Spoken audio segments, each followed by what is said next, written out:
Eh bien, bonjour à toutes et à tous. Bienvenue sur les ondes de Choc FM 105.1 et sur nos pages des médias sociaux YouTube et Facebook en version vidéo. Ici Guillaume Laurin avec aujourd'hui une belle table ronde virtuelle pour parler d'un sujet économique avec des spécialistes en la matière. On parle de fuite des capitaux en Afrique à l'occasion de la publication toute récente d'un livre qualifié par notre correspondant économique Prime Nyamoya de véritable bombe politique. Il s'agit de On the Trail of Capital Flight from Africa, The Takers and the Enablers, un livre qui pourrait se traduire en français par Sur la piste de la fuite des capitaux d'Afrique, bénéficiaires et facilitateurs.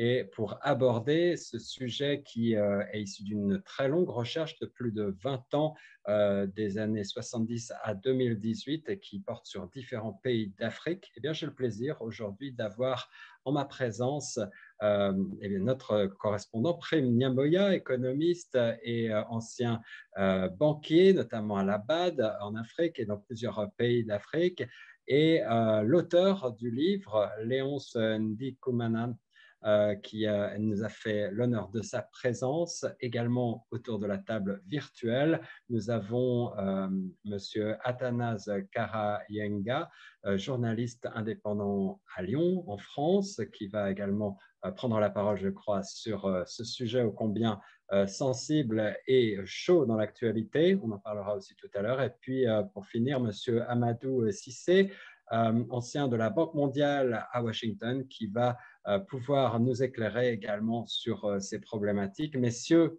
bonjour et merci de vous joindre à moi sur les ondes de Choc FM. Bonjour, merci beaucoup pour l'occasion. Merci beaucoup pour l'invitation. Bonjour, merci de la rencontre. Merci à vous, ravi d'être avec vous. Alors, ce livre, On the Trail of Capital Flight from Africa, je le disais en préambule, Prime, tu l'as qualifié de bombe politique parce que c'est un livre qui met en lumière avec des chiffres et une analyse très précise, une méthodologie, tu le dis dans ton résumé, très rigoureuse, un problème qui est systémique en Afrique, que l'on connaît, dont on parle régulièrement dans les médias, mais ici, eh bien, appuyé par une très longue recherche, eh bien, elle permet de voir sous un jour tout différent, beaucoup plus, probablement beaucoup plus concret, beaucoup plus réel, ces milliards de dollars de capitaux qui sont sortis du continent africain. Qu'est-ce qu'il faut peut-être commencer par résumer l'idée forte? Quel est le chiffre le plus marquant peut-être d'après vous? Il y a beaucoup de chiffres dans ce livre et je crois que l'un des mérites justement de Léonce Ndikumanan de ses collègues, c'est d'avoir pu mettre sur le continent des chiffres exacts et non réfutables, irréfutables. Bien sûr, il pourrait y avoir ici ou là quelques contestations, mais dans l'ensemble, la méthodologie est extrêmement rigoureuse. Et quand il cite, par exemple, 2000 milliards de dollars sortis de l'Afrique entre 70 et 2018, ce chiffre me paraît en deçà de la réalité. Parce que quand on connaît véritablement l'ampleur du problème, on sait que ça peut aller plus loin. Léonce, vous avez, je le disais tout à l'heure, travaillé pendant plus de 20 ans sur ce sujet, une recherche qui vous a amené dans différents pays d'Afrique, des pays qui sont connus pour leur grande richesse naturelle, notamment la richesse des sous-sols, la richesse en hydrocarbures, en minerais, et puis aussi des pays qui sont moins dotés de ce côté-là et qui pourtant sont également comparables du point de vue de cette fuite des capitaux. Oui, merci beaucoup encore une fois pour l'occasion de parler de ce livre. Et comme mon ami Prime a dit, c'est un livre qui met en exergue un phénomène qui est devenu pour le moment incontournable, incontestable, dans le sens où, quelle que soit l'analyse, quelle que soit l'approche qu'on prend, dans l'analyse de la situation financière de l'Afrique, de ses échanges avec le reste du monde, systématiquement, les chercheurs trouvent que l'Afrique donne plus au monde qu'elle ne reçoit du monde. C'est-à-dire, il y a plus de fonds qui quittent l'Afrique qui sont supérieurs aux fonds qui entrent en Afrique. Dans notre analyse, par exemple, on trouve que la fuite de capitaux représente à peu près 60 milliards de dollars par an en moyenne. Et ça, c'est beaucoup plus que l'argent que l'Afrique reçoit en termes d'aide, qui est autour de 40 milliards, c'est beaucoup plus que ce qu'elle reçoit en termes d'investissement étranger, de dette. Donc, l'idée que l'Afrique dépend du reste du monde pour le financement de son développement n'est pas correcte au niveau des chiffres. Si l'Afrique parvenait à garder ses ressources, à garder son argent, elle n'aurait pas besoin de l'aide, elle n'aurait pas besoin d'aller quémander et chercher des dettes à gauche, à droite. Donc, aussi, ce qu'on a remarqué, c'est que ce phénomène affecte tous les pays africains, les petites économies, les grosses économies, les pays riches, les pays moins riches. Mais malheureusement, on a remarqué que c'est les pays qui sont riches en ressources naturelles comme le pétrole, les mines, qui sont les plus exposés, puisque les phénomènes par lesquels la fuite des capitaux s'orchestre en Afrique sont plus faciles dans les pays qui ont des ressources naturelles, puisque c'est la manipulation des exportations, la falsification des exportations, c'est l'évasion fiscale des entreprises multinationales, c'est les coûts de transfert qui sont manipulés par les entreprises étrangères. Et c'est souvent aussi le détournement pur et simple des recettes des entreprises publiques chargées des ressources naturelles. Dans nos premiers travaux, c'était sur le Congo, on a montré comment le gouvernement de Mobutu, c'était les éléments, Mobutu et son entourage, s'étaient enrichis en bousillant tout simplement les recettes de la Gécamine, la grosse entreprise qui gère les ressources minières de l'Afrique du Congo. L'argent disparaissait, allait dans les comptes des privés. On faisait des transferts directs de la Banque centrale, de la Gécamine, au compte privé de Mobutu. Et malheureusement, quand on a fait l'analyse dans les autres pays, on a vu que c'est pas seulement Mobutu, c'est pas seulement le Congo.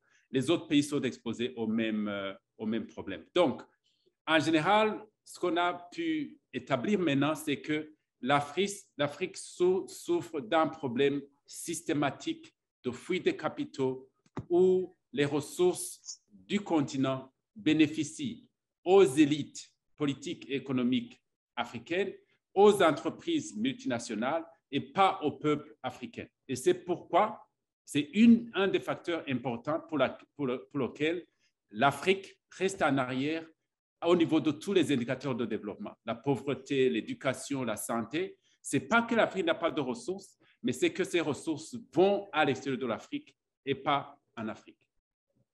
Constat qui, je n'en doute pas, suscite un sentiment de révolte, comme le déclare justement Premier Moyen dans son compte-rendu, en particulier pour tous les ressortissantes et les ressortissants d'Afrique, et y compris ici au Canada, chez nous. Je suis certain que ce constat et ce que vous dites, les chiffres que vous nous donnez vont choquer une partie de notre auditoire. Léonce Ndikumana, vous êtes professeur à l'Université du Massachusetts et vous avez écrit ce livre en collaboration avec d'autres collègues, notamment James Boyce, et vous vous êtes penché sur certains pays en particulier au cours de cette recherche, à commencer par l'Angola, la Côte d'Ivoire et l'Afrique du Sud. Pourquoi avoir choisi comme sujet d'étude ces grandes économies en particulier ? Bon, ça c'est une très bonne question, mais comme préface, comme je disais avant, la fuite des capitaux concerne tous les pays africains, donc tous les pays africains en souffrent. Si on avait les ressources et le temps et les hommes, on ferait la recherche sur tous les pays. Et on espère que les intellectuels africains vont être encouragés à continuer cette recherche sur les autres pays, puisque tous les pays en souffrent. Mais nous, pour commencer, on a pensé que ce serait une bonne chose de choisir des pays qui sont effectivement les plus exposés au niveau de l'Afrique des capitaux. L'Afrique du Sud a perdu depuis 1970 à 2018. L'Afrique du Sud a perdu 329 milliards de dollars sous forme d'Afrique des capitaux. L'Angola, plus de 100 milliards, 103 milliards. La Côte d'Ivoire, 55 milliards. Donc, on parle de gros chiffres que ces pays ont perdu. Aussi, ces trois pays ont la ressemblance qu'ils sont tous dotés de ressources naturelles énormes.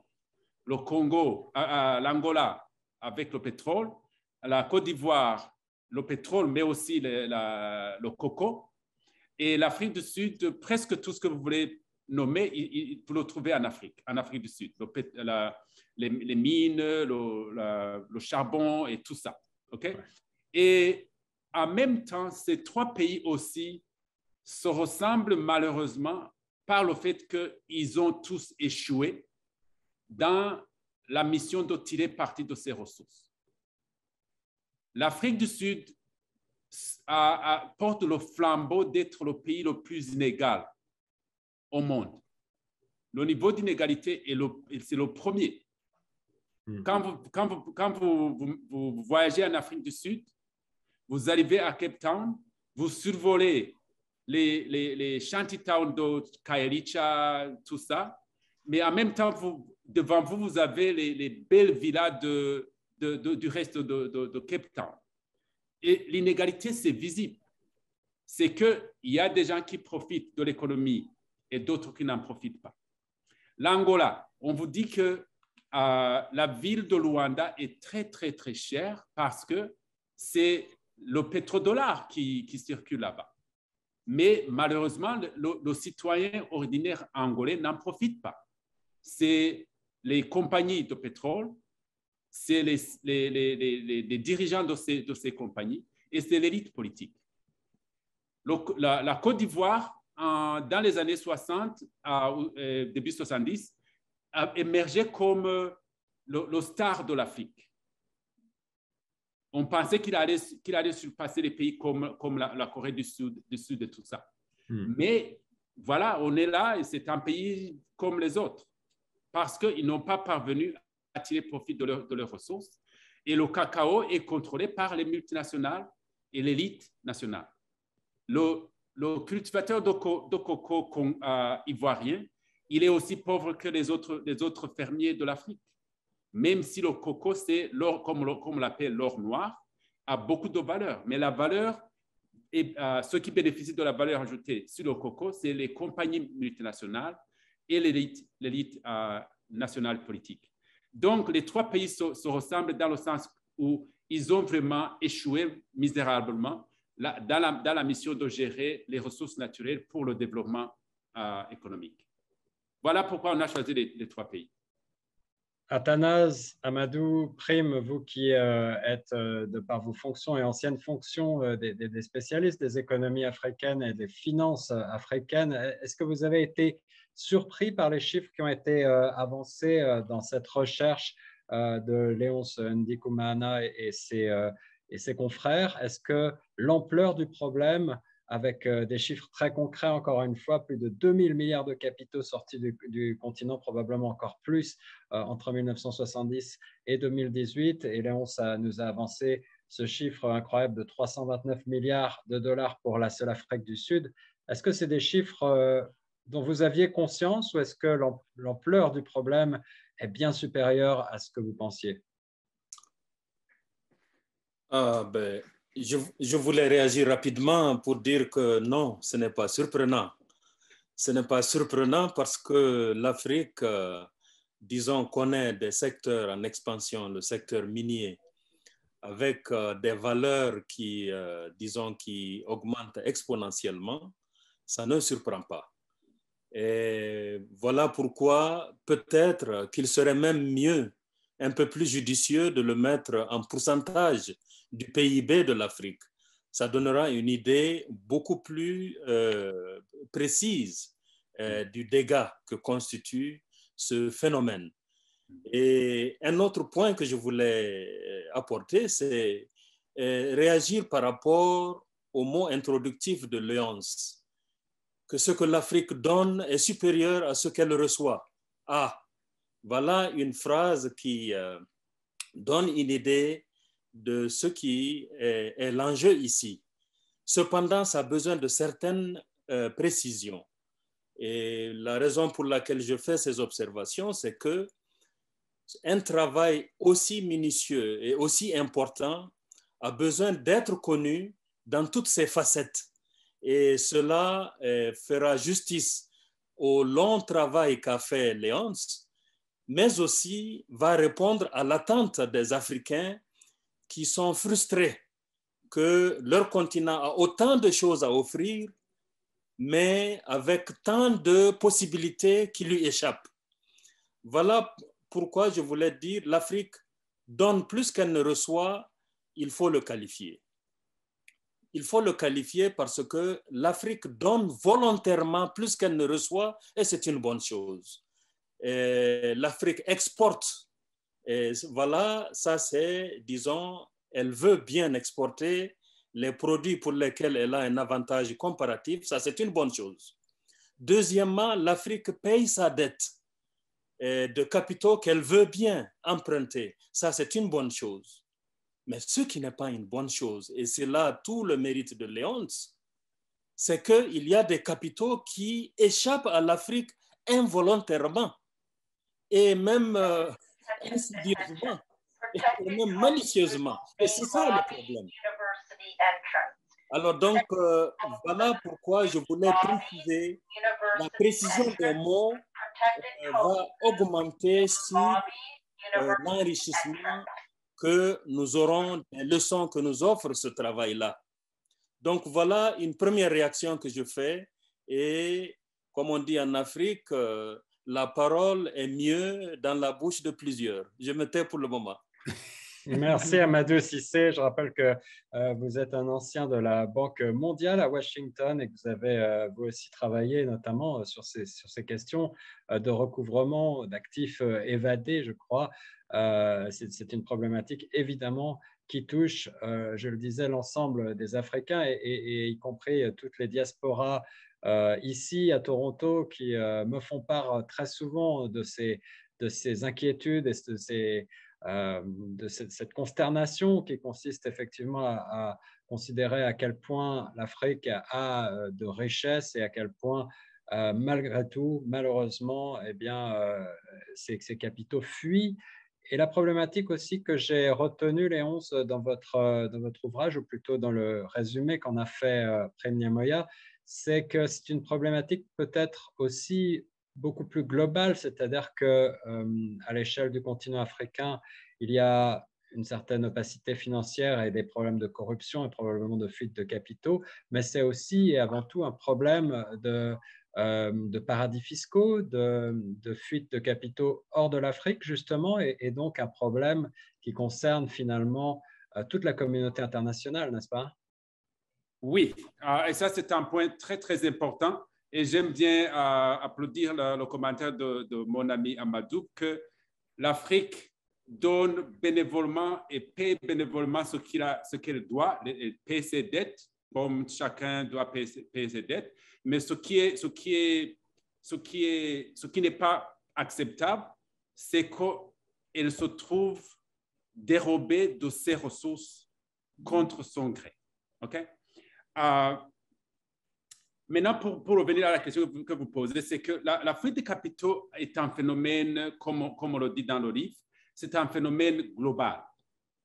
C'est global dans le fait que c'est un mouvement des fonds d'un pays vers le reste du monde. Ça, c'est déjà ça. Ça veut dire que donc, on doit faire attention aux facteurs qui facilitent le mouvement du capital d'un pays vers le reste du monde, Mais aussi, on doit attacher de l'attention à l'endroit, à l'environnement de ces endroits où se trouve, où l'argent est transféré. Pourquoi? Qu'est-ce qui l'attire là-bas? Qu'est-ce qui facilite le mouvement de l'Afrique vers les pays où il se trouve, qu'on appelle assez généralement les paradis fiscaux. Et ici, j'aimerais préciser qu'en fait, ce qu'on appelle les paradis fiscaux, ce ne sont pas des paradis d'abord. Ensuite, ce n'est pas des îles exotiques des tropiques. C'est les marchés financiers des pays développés. C'est New York, c'est Paris, c'est Amsterdam, c'est Londres. C'est ça. C'est là où se trouve cet argent. Et malheureusement, les pays où cet argent est domicilié refusent de coopérer avec l'Afrique pour identifier ces sommes colossales qui sont déposées dans leurs banques et les rapatrier en Afrique. Puisque, en fait, dans tout ça, c'est qui perd? C'est surtout l'Afrique qui perd. C'est l'Afrique qui perd ses ressources et ces ressources sont domiciliées et intermédiaires dans les systèmes financiers internationaux. Et c'est les banques internationales et les économies où elles sont domiciliées qui en profitent. C'est du capital qui est investi dans ces pays. Donc, même quand on dit que ce qui est vrai que les activités qui facilitent la fuite de capitaux, souvent, les transactions sont bouclées dans les vrais paradis fiscaux.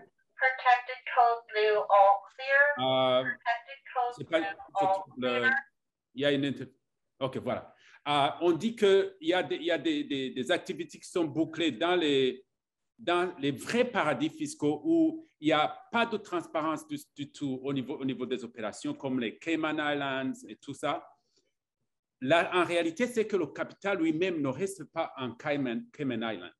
Il est dans les économies européennes, américaines développées. Okay? Donc, c'est ces économies qui en profitent. Et tout ça est possible à cause de l'obscurité du système bancaire international où les banques refusent de publier l'identité des bénéficiaires de ces fonds. Et donc, les pays qui ont été, d'où viennent ces ressources, les pays africains, les gouvernements ne peuvent pas savoir à qui appartiennent ces ressources.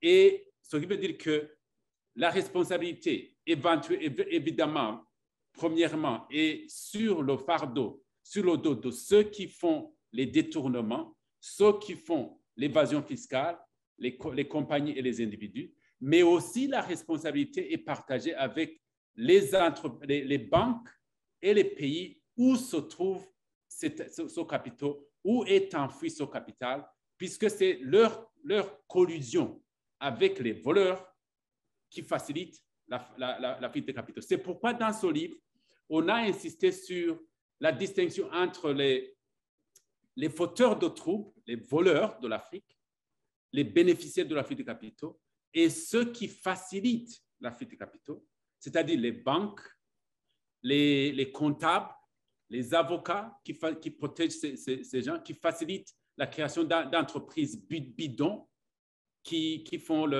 facilitent l'évasion, enfin la fuite de capitaux et qui permettent aux gens de cacher leur richesse derrière des noms d'entreprises qui n'existent pas, qui sont facilités par, évidemment, ces bureaux de consultance, ces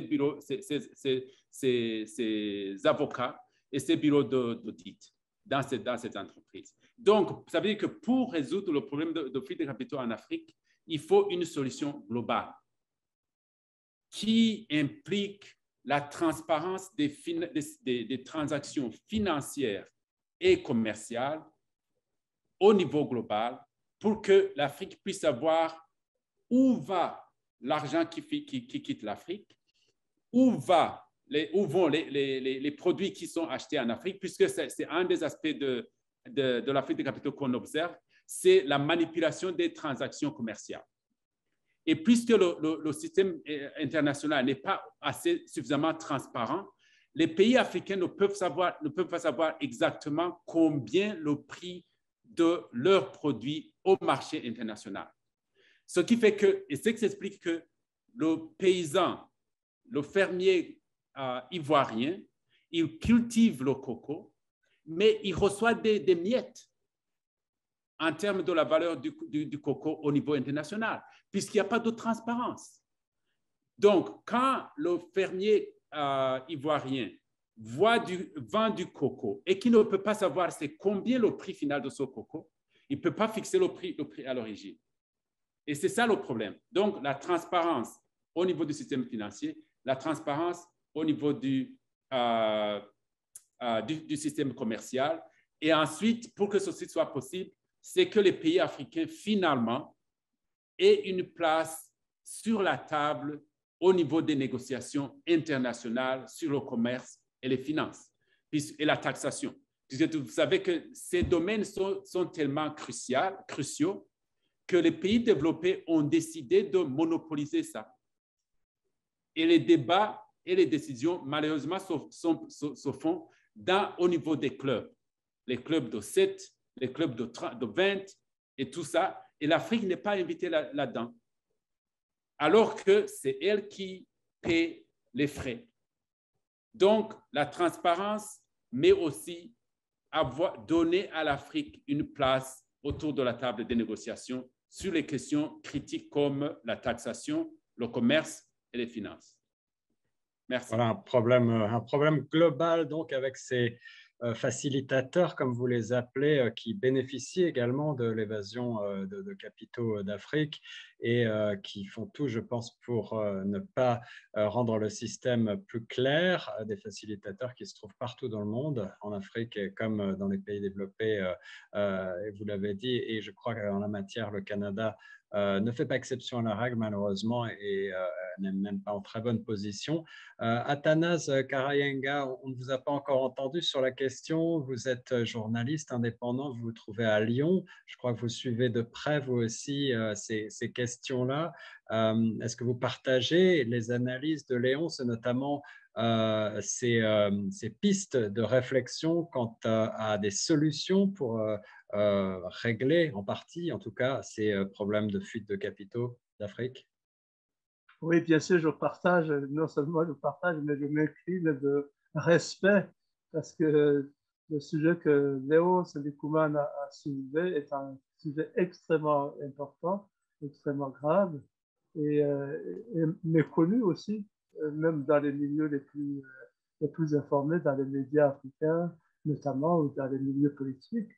Non, je crois que c'est l'expression de Prime qui disait que c'est une bombe politique.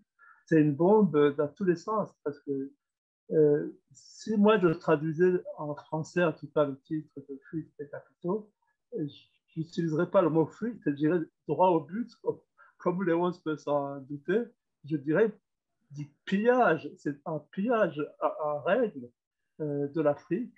Ce n'est pas une fuite gentille comme ça, à la sauvette, les capitaux sont envoyés. Non, c'est une volonté politique partagée par les Africains, par des groupes internationaux, par des pays étrangers. C'est du pillage organisé. C'est une complicité de mafieux. Je ne crois pas qu'on puisse les appeler autrement. Et ce qui me semble extrêmement important aussi à ce stade de glisser comme une peau de banane, parmi les mafieux qui profitent de ce système extrêmement opaque et extrêmement violent, parce que c'est vraiment du pillage, c'est du vol de haute volée, il faut glisser les armées. Les armées africaines constituent une fuite, une source de fuite, mais de pillage absolument gigantesque des ressources de l'Afrique. Et c'est doublement dramatique parce que les armées sont couvertes par le secret, évidemment, de la défense. Et du coup, tous les réseaux de vente des armes, tous les réseaux mafieux qui tiennent les pays à l'Est, tiennent ces pays africains par les armes, par les armées. Et comme dans les pays africains, et ça c'est une autre dimension aussi, la transparence dont on parle souvent n'existe pas parce que les institutions ne marchent pas. Il n'y a pas de séparation des pouvoirs entre nos gouvernements, nos parlements, les armées ne rendent compte à personne, absolument à personne, et les députés, les sénateurs, cela coule douce, touchent des émoluments et n'exigent absolument aucune transparence dans les dépenses de l'État. Et donc, il y a manque de transparence parce que les institutions sont en panne, parce qu'il y a des mafieux qui pénètrent par tous les créneaux possibles et imaginables, et notamment le créneau de l'armée. Et puis, il y a aussi l'impunité parce que vous vous doutez que si un gouvernement ou un groupe économique canadien, français, chinois, russe, sud-africain vole de l'argent, il n'y a aucune chance, absolument aucun risque que ce groupe, ce pays soit traduit en justice. C'est l'impunité totale dans tous les pays d'Afrique et dans tous les pays d'Europe. Et c'est aussi une des lumières rouges qui s'allument quand on parle de l'économie africaine, c'est qu'il n'y a aucune comptabilité, aucune possibilité que les gouvernements, que les institutions soient comptables devant, par exemple, la population, devant les citoyens, devant les médias, devant le juge. Il n'y a aucune possibilité de traîner tout ce monde en justice. Et ça me fait penser aussi je vois le débat ici en Europe, notamment les GAFAM, les grands groupes de l'Internet qui ne payent absolument pas d'impôts, ou si peu. Et ce n'est pas au Swaziland, hein, ce n'est pas au Burundi, ils ne payent pas des impôts, ou si peu en France, en Allemagne, en Grande-Bretagne, donc des pays qui ont les moyens économiques, intellectuels, bancaires de faire payer les impôts à ces grands groupes. Et bien non, les grands groupes GAFAM arrivent à passer entre les doigts des réseaux financiers de ces grands pays. Et donc, en résumé, le sujet est extrêmement important, il est explosif, il soulève des problèmes de transparence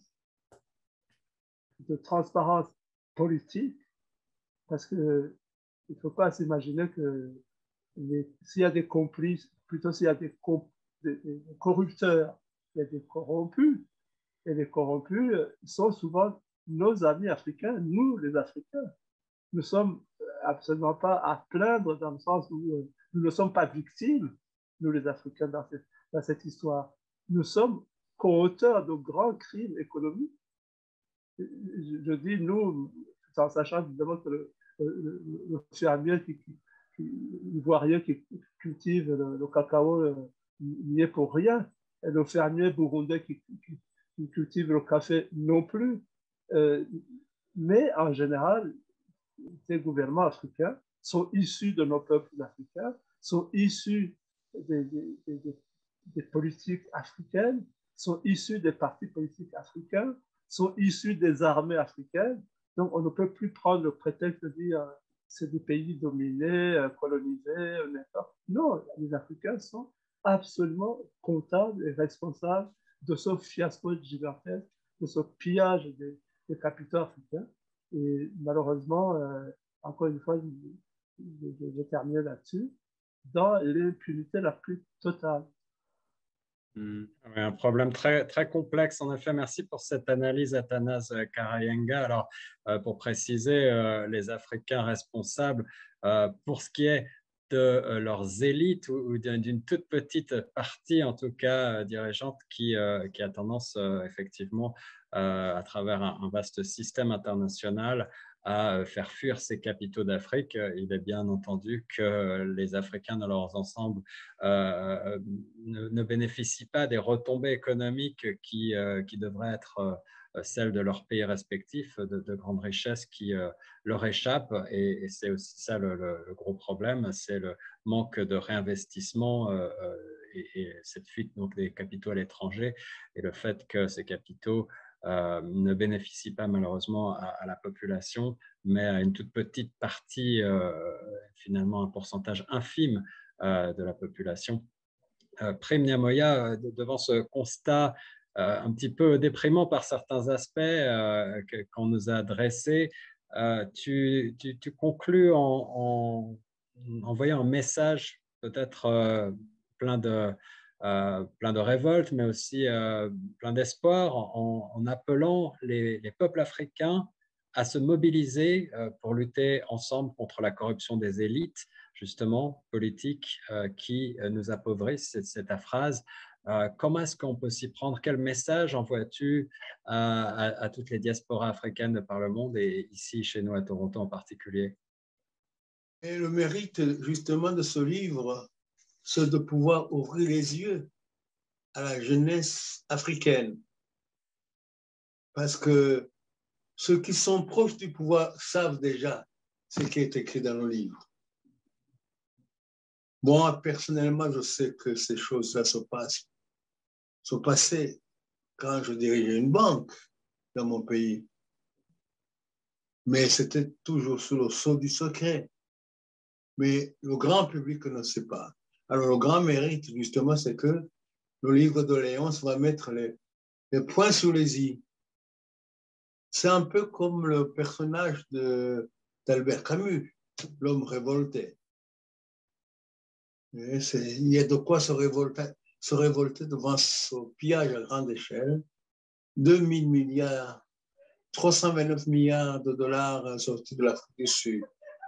55 milliards de Côte d'Ivoire entre la période 1970 et 2018, 103 milliards entre la même période. Il reste encore des pays, et je souhaite que chaque pays d'Afrique puisse faire cet exercice. Et je crois que nous serons ébahis. Parce que j'avais demandé à mon ami Léonce qu'on avait fait un oubli sur deux grands pays qui s'appellent le Nigeria et le Congo en matière de corruption, qui sont absolument les champions. Malheureusement, ce n'est pas les seuls. Léonce, pour terminer, merci Prem pour cette intervention. Léonce, pour terminer, vous avez donc, je le disais tout à l'heure, travaillé pendant plus de 20 ans sur ce sujet passionnant, mais encore une fois, parfois un petit peu déprimant parce qu'on a l'impression qu'il est difficile à cerner et les enjeux sont tellement internationaux et l'absence de volonté politique à l'échelle internationale fait qu'on se demande par quel bout prendre le problème. Quand vous avez écrit cette recherche, à qui pensiez-vous en premier lieu? Quel est l'auditoire à qui vous voulez faire prendre conscience justement de ces grands problèmes? Merci beaucoup. Encore une fois, merci Prime et Athanase pour vos interventions. Et effectivement, j'espère que le livre sera une inspiration aux jeunes Africains qui sont en Afrique, ceux qui sont dans la diaspora, de s'informer sur ce qui se passe dans leur pays, puisque, en définitive, comme je l'ai dit et je continue à le dire, les peuples africains sont des peuples laborieux. Quand je rentre chez moi, je regarde dans les villages, dans les petites villes et tout ça à Bujumbura, les gens travaillent dur. Donc, à 5 heures du matin, les gens sont au travail, ils travaillent dur dans leurs champs, dans leurs entreprises et tout ça. Et malheureusement, tu ne vois pas le fruit maximum n'arrive pas à se matérialiser puisque la valeur ajoutée de leur travail disparaît et s'évapore dans la fuite des capitaux et l'évasion fiscale et tout ça. Donc, c'est le capital qu'on n'arrive pas à accumuler en Afrique. C'est ça qui fait mal. Donc, j'aimerais que les jeunes Africains s'imprègnent de cette réalité et voient comment l'Afrique est dérobée de ses possibilités de développement. Et c'est leur avenir qui est compromis. et donc nous joignent à réfléchir sur les moyens de pouvoir arrêter ce phénomène et pouvoir prévenir la fuite des capitaux, puisque l'Afrique, il appartient aux jeunes. Nous, on a fait ce qu'on a pu, tous ceux qui sont ici sur le programme, ils ont fait leur carrière en essayant de se creuser la tête, de travailler dur, et on a fait ce qu'on a pu faire. Mais maintenant, c'est la jeunesse de prendre en main la destinée de l'Afrique. Et il est important qu'elle ne tombe pas dans les mêmes erreurs que nos dirigeants ont commises dans le passé, de penser leur bien au lieu de penser au bien de la nation, au bien de l'Afrique. OK? Puisque si l'Afrique était capable de mobiliser ses ressources et de les utiliser aux fins du développement, elle a beaucoup plus de ressources que tous les autres continents. Donc, ça serait le continent numéro 1 en termes de développement dans tous les domaines. Donc, c'est ça. Le premier destinataire de notre message, c'est les jeunes Africains. Deuxièmement, c'est les intellectuels en général, puisque ce sujet n'est pas un sujet des économistes seulement. C'est un sujet qui mérite le concours de tous les intellectuels dans tous les domaines.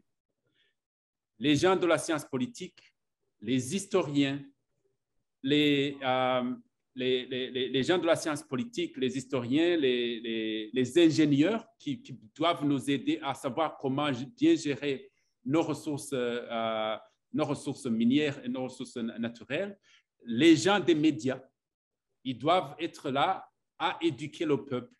Les gens comme Athanase, dès qu'ils sont imprégnés des sujets, c'est à eux de les transformer dans un langage qui est accessible au grand public, puisque généralement les intellectuels, selon leur domaine, on a des langages qui ne sont pas accessibles au peuple. Mais les journalistes, ils savent distiller les messages de façon que le peuple comprenne exactement les grands messages. L'autre destinataire de notre travail, c'est les décideurs politiques. Les décideurs politiques en Afrique et les décideurs politiques dans le monde occidental, c'est-à-dire les partenaires de l'Afrique. Au niveau de l'Afrique, on sait que les pays africains, on a déjà célébré beaucoup de décennies des indépendances, mais il faut vraiment qu'on montre qu'on est indépendant, qu'on a la maîtrise de nos économies. Donc, il appartient aux dirigeants africains de démontrer réellement qu'ils peuvent maîtriser la destinée de leur économie, la destinée de leur pays, et de voir comment établir des stratégies de gestion dans un mode gagnant-gagnant avec les partenaires privés qui exploitent les ressources naturelles. Donc, l'Afrique est ouverte donc Africa is open for business. L'Afrique est ouverte pour le business. Mais elle est ouverte pour un business qui bénéficie à l'Afrique aussi. Donc, on invite les entrepreneurs étrangers de venir investir en Afrique, mais il faut que l'Afrique puisse voir les bénéfices en termes de revenus taxables, d'emplois et d'investissement dans les infrastructures. Comme ça, on échange le coco, le cuivre, l'or contre des routes, des barrages, des hôpitaux, des écoles et tout ça, et des revenus de l'État. Donc, c'est ça le message pour les dirigeants africains, c'est d'avoir une stratégie claire. Puisque quand ces entreprises viennent en Afrique, quand les autres pays viennent en Afrique, on parle de la Chine, on parle de l'Occident, eux, ils ont une stratégie claire de ce qu'ils veulent de l'Afrique. Est-ce que les leaders africains ont une stratégie claire de ce qu'ils veulent des ressources naturelles africaines? C'est ça la question. Puisque, à mon avis, on devrait arrêter aujourd'hui ou hier à blâmer le colonisateur. C'est la colonisation, c'est le néocolonialisme, c'est tout ça. Mais quand même, on a été indépendant depuis quand? Depuis quand est-ce qu'on va continuer à blâmer l'extérieur? si vous voulez vous aider vous-même, on va vous aider.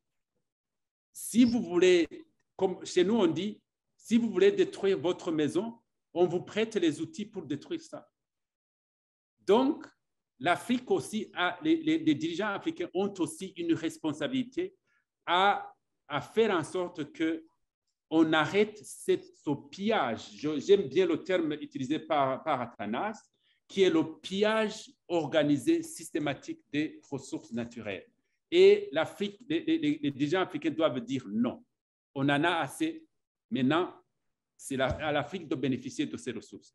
Le message aux dirigeants des pays partenaires de l'Afrique, les pays de l'Occident, les pays des pays émergents comme la Chine, l'Inde, la Corée, tout ça, c'est d'être effectivement honnête dans le projet d'aide au développement.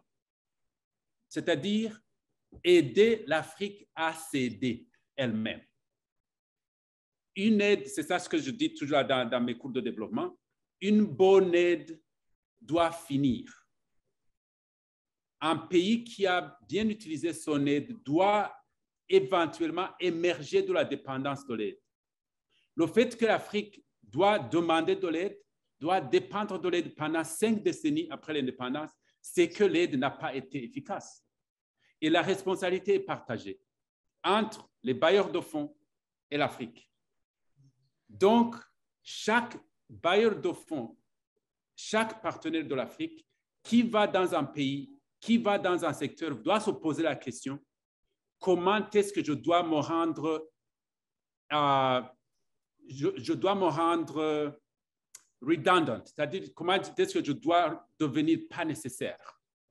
C'est-à-dire, quelqu'un qui, par exemple, qui va dans le secteur de l'éducation doit dire, après 5 ans, après 10 ans, je dois avoir formé des enseignants suffisamment pour que moi, je ne sois plus nécessaire.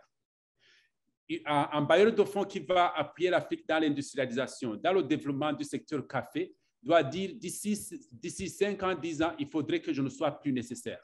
C'est-à-dire, je vais former des Burundais qui peuvent gérer le secteur café et générer les revenus nécessaires pour que nous, les bailleurs de fonds, on n'est plus nécessaires en Afrique. Le fait que les bailleurs de fonds se sentent nécessaires après 5 décennies, c'est que leur mission a échoué.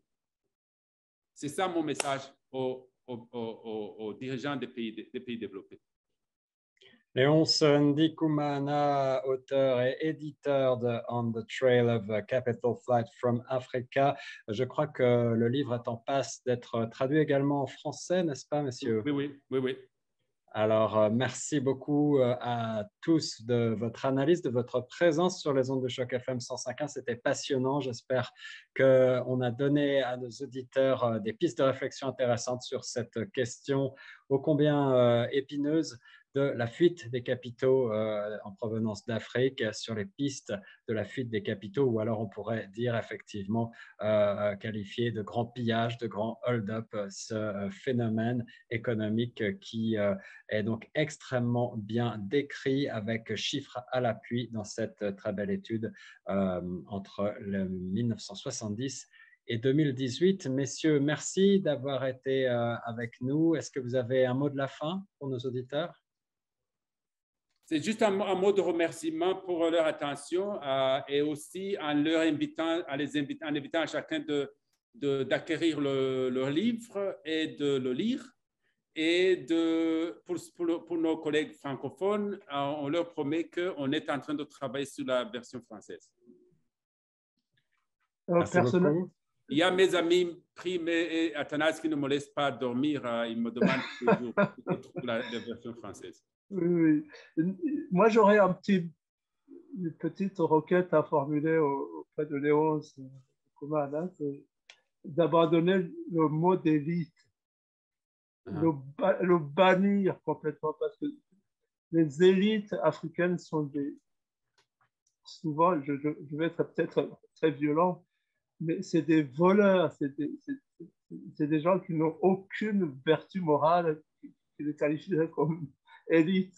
Bon, c'est excessif peut-être, mais le mot élite, c'est le mot éris, parce que élite, il y a une dimension de qualité morale qui fait vraiment beaucoup défaut dans nos pays. OK, merci beaucoup. Prime, un mot de la fin pour nos auditeurs? En tout cas, merci à toi, Choc FM 105.1, de nous avoir donné cette tribune à travers laquelle nous avons pu exprimer, que le professeur Léonce a pu exprimer ses opinions. Et nous espérons que nous pourrons encore continuer cette réflexion avec nos amis francophones de l'Ontario et du Canada, avec Choc FM 105.1. Merci infiniment, Prem Nyamoya. Merci à tous d'avoir participé à cette émission. On continue sur les ondes de choc.